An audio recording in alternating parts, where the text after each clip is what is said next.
Trains, parades, and streaming graduation on this episode of Barnstable Today. It's Monday, May 20th, 2013. I'm Sarah Colvin. Town Manager Tom Lynch was at the Hyannis Transportation Center this Saturday morning to greet the Cape Flyer train as it arrived from Boston on its test voyage. Lynch says a large crowd gathered to say hello to the train. I was Bay to come over, but I did join a throng of folks who were there to greet the Cape Flyer as it came in, and there was a lot of buzz and excitement, even though it was somewhat delayed in coming in. They knew that that might happen because of construction on the tracks, but it was just, as I say, a festive atmosphere, and as it went by, we were all waving and we were all excited to have it come in. Lynch says a sense of excitement surrounded the train's first journey. They love the fact that they're waving to everyone along the way, and I think going over the canal and the bridge was one of the highlights for folks. And then I saw Van and Wendy Northcross, who were equally excited about just saying they felt like celebrities going by and everyone waving. And my grandson Wendy's very excited about taking the train from Boston up to, from the Cape up to Boston to visit relatives and come back. So we had a very nice time there. And then the Congressman Keating was there and Senator Wolf to bring greetings. And I think Tom Kerr was just kind of in, the executive director of the Regional Transit Authority was just in his glory to think that this this realization had come together after 50 years of not having had passenger service from Boston. The new service begins officially this Friday. It'll run weekends between Boston and Hyannis. Well, after last week's town council meeting, Tom Lynch says he's working to follow up on some items now that they have met with council approval. Things that we have to follow up on. I've contacted both of the legislators, as West Barnstable is seeking legislation that was passed through their fire district, where the fire district is willing to provide funding and a funding source for the Weldon Library. So I've contacted Randy Hunt, and he's indicated the way that we'll get that certified vote and information up to him on that to get filed.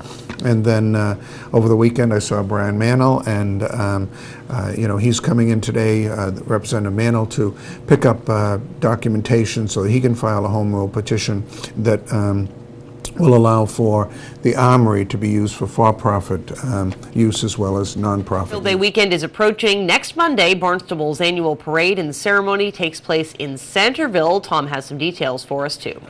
That starts at, it forms at 9:30 over at the Centerville Library in that area, and then kicks off right at 10 o'clock. Goes down to Monument Square, where there's recognition of everything from the Civil War on in terms of the monuments and individuals that have given their lives for our country there. And then the parade reforms and goes down to Beechwood Cemetery, where Jimmy Dishner, who's a brigadier general, is going to be the main speaker this year, and that's always a very nice ceremony. The parade doesn't reform after that. They do keep the road closed in that area so people can go back to the Main Street area. However, there is another ceremony that I've been to the past couple of years that if people have a chance to get down to, or can't make the Centerville one, but do have time around 12 or 12:15, over both at the Korean War Memorial and then at the JFK Memorial. There's a very nice ceremony. The Boy Scouts raise the flag, and they announce the winner of the JFK Memorial Scholarship. That individual. Memorial Day Monday is next Monday, May 27th. Well, school safety continues to be a focus in Barnstable. Superintendent of Schools, Dr. Mary Chakowski, says more discussion on that topic is ahead. And during that tabletop exercise, a gentleman by the name of Al Richmond, who is the protective security advisor in Boston, had approached me regarding the possibility of Barnstable participating in a what's called a school security outreach initiative. And he said he would follow up with me after the tabletop, which he did. And this initiative actually is part of President Obama's plan to address school violence throughout the country and in public schools. And there were about 100 schools that were selected across the country, and Barnstable was one of those schools, along with Stoughton. And Al Richmond was the security advisor for our region, and he had selected Barnstable after the tabletop drill and asked if I would be if I would be interested in participating in this security outreach initiative. And I think, I'm going to learn more about it today. We have a meeting at the Barnstable Police Department training from 11 to 1, and it's going to focus on sort of an assessment, I believe, of our schools. And I'm really looking forward to this. I think it's a great opportunity for Barnstable to be selected and to participate. And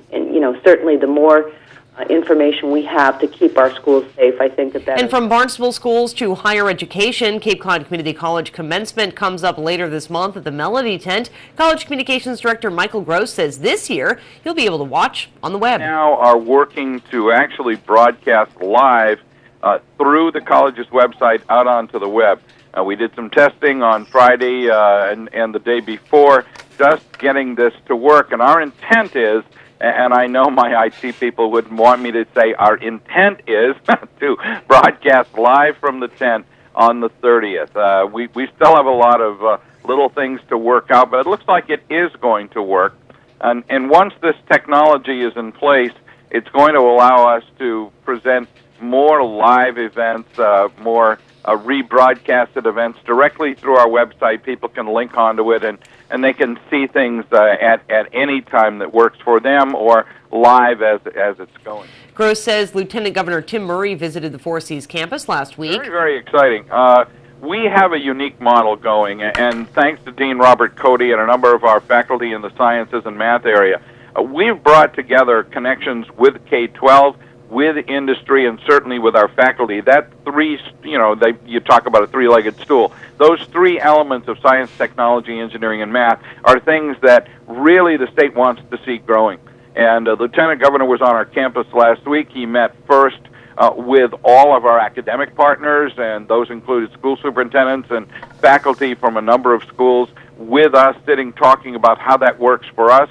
And then we brought in our industry partners, and we have some very high-tech manufacturing partners. We have a number of people both right here in the Mid-Cape and also up in through Woods Hole and up along Katama, up in kind of our technical area up that way, that came and sat and talked with them. And he was very, very complimentary.